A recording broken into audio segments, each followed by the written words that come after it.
Welcome back mga kaanone sa aking munting channel. So, na nakikita nyo ngayon, nasa highway ako, naglalakad dahil malapit lang naman ang pupuntahan ko. Tsaka kita nyo naman na medyo basa talaga ako dahil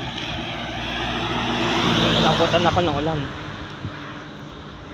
at ambon na lang ang at saka sa pan medyo napagod ako kasi tumakbo kasi ako at nagsumilong kasi naanuhan ako at buti na nga lang at medyo humina na yung ulan at ambon na lang. So ngayon meron akong topic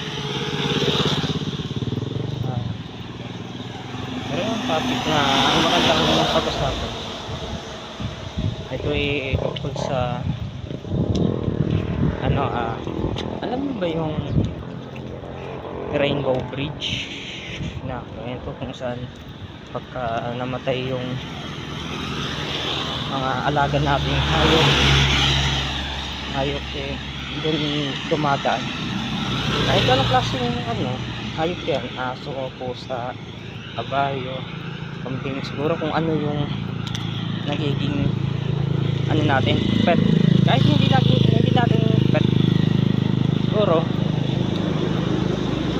kung sabi nila kung naging mabait ka sa isang hayop at naibigay mo yung pagmamahal nila na hinihingi nila na nag-alaga ka ganyan, makakadaan daw siya sa Rainbow Bridge. Pero yung iba makakapaghintay doon lang sa bungad kasi hintayin nila yung kanilang amo kapag magkikita sila at tatawid ng sabay-sabay. Yun yung pagkakaintindi ko. Kung mali, sige, itama nyo at ilagay nyo sa comment section. Okay, pero yung pagkakaintindi ko talagang talaga para sa akin yun talaga na pagkakaalam ko kung talagang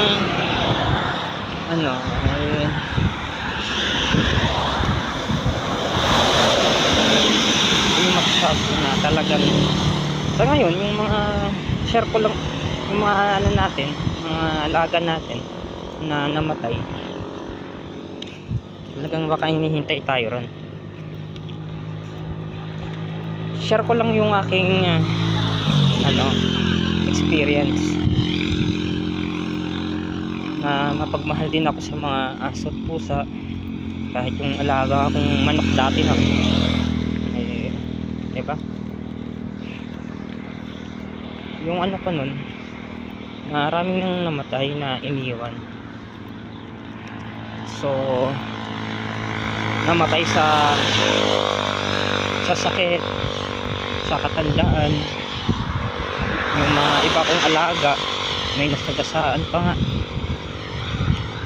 Kaya yung mga yun, hindi ko alam kung hinihintay nila kami kung pagdating ng panahon na kami namayapa or hindi ko alam kung makikita pa kami doon. Siguro yung iba nauna nang tumawid sa Rainbow Bridge, pero yung iba hindi ko alam kung naghihintay ba doon sa bungad. Pero siguro ang pagkano doon is magkikita-kita pa rin kayo. Kaya yun yung mahalaga doon. So hanggang dito na lang muna. Back to you guys. at makita update ko kayo ulit mamaya kasi malapit na yung pupuntahan ko. Welcome back mga kanon. So andito na tayo ngayon pupuntahan ko. So pupuntahan ko pala dito yung Cafe Kultura kung saan ako bumibili at tumatambay noon. Tignan natin kung ito bukas. Kaya siguro naman sana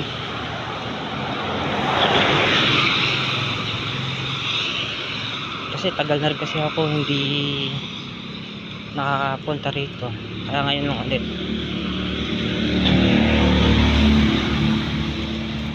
So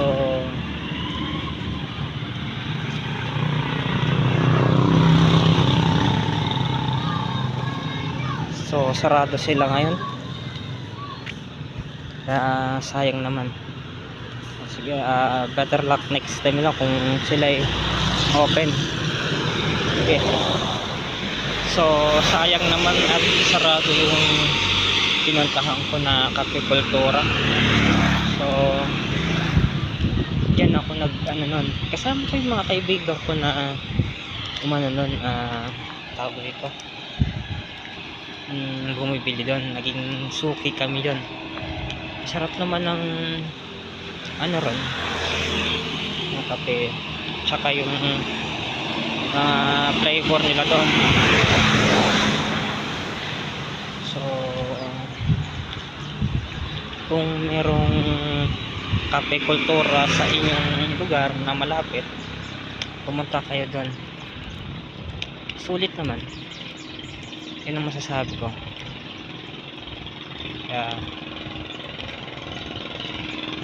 Kaya punta na kayo doon. Nag-advertise pa, no? So okay lang. Ito na muna at kwentuhan ulit tayo mamaya. Sige.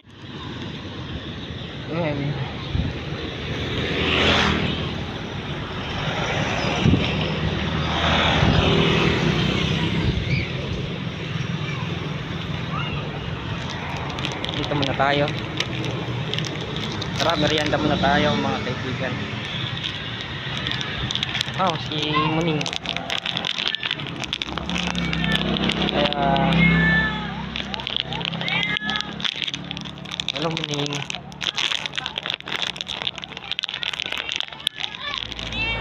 Bait ka ba ni Muning?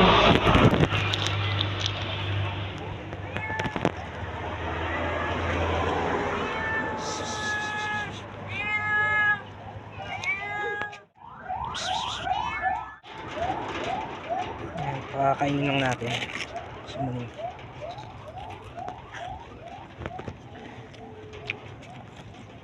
Ang bait niya, no? Wala, hindi niya kasama yung anak niya.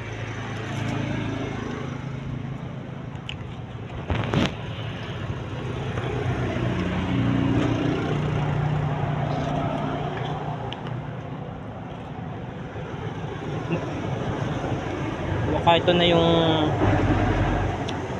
anuhan natin,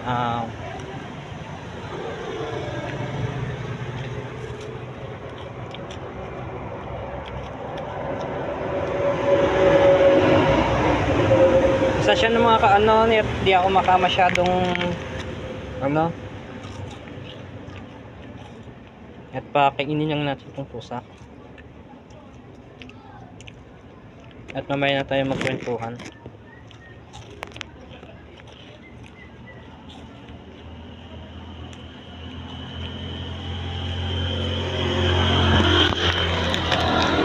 May talaga ni nanay mo niya.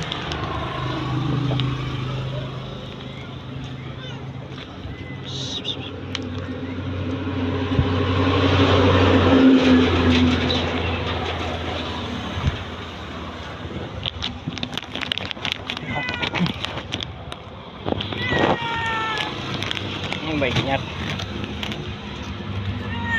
ano siya, parang alagang pusa siya dito sa bahay. pasensya na,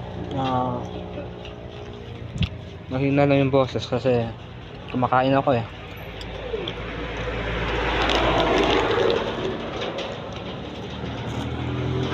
So mamaalam na tayo.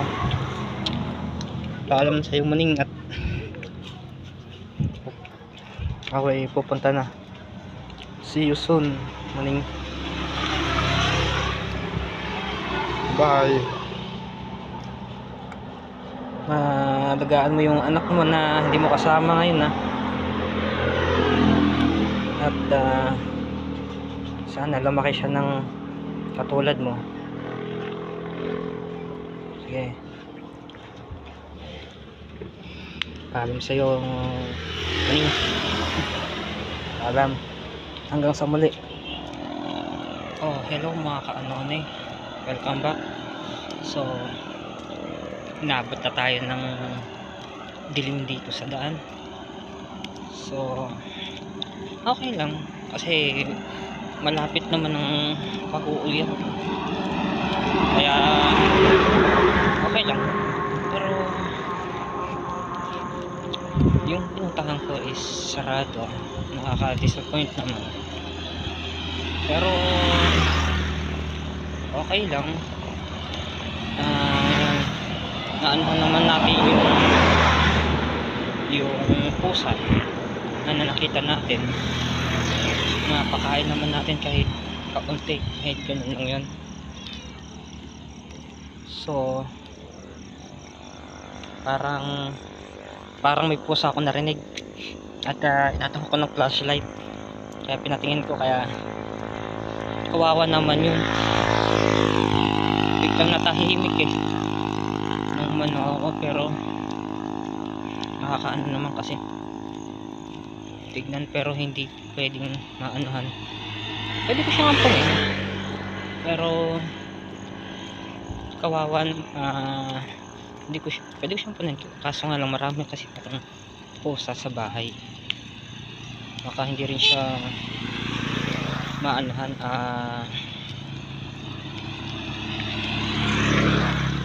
madagaan kasi, dahil baka awayin siya doon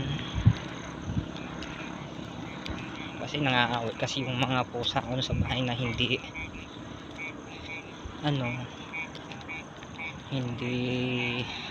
nila kaanuhan. Pero okay na siya, pero mas maganda na yung may makaano sa kanya,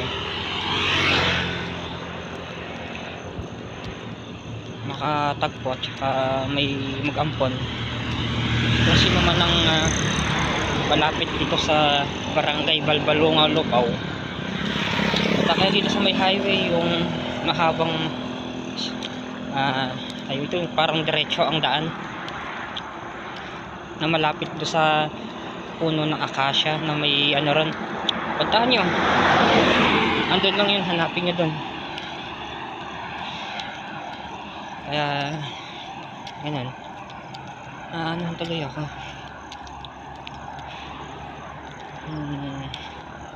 Ano ba? Ano bang gusto nyong topic? Siguro yung buhay ko. Oo.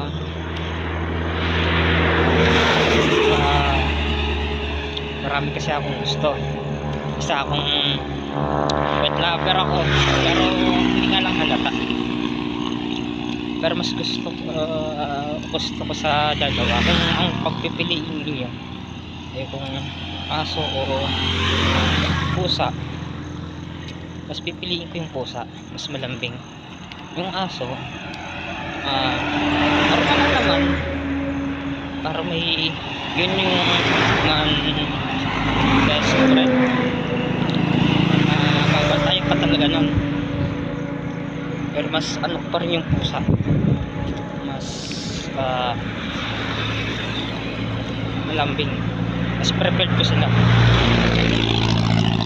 Yun ang masasabi ko. So yun lang siguro maanuhan natin, kaya hanggang dito na lang. See you soon mga kaanoan eh.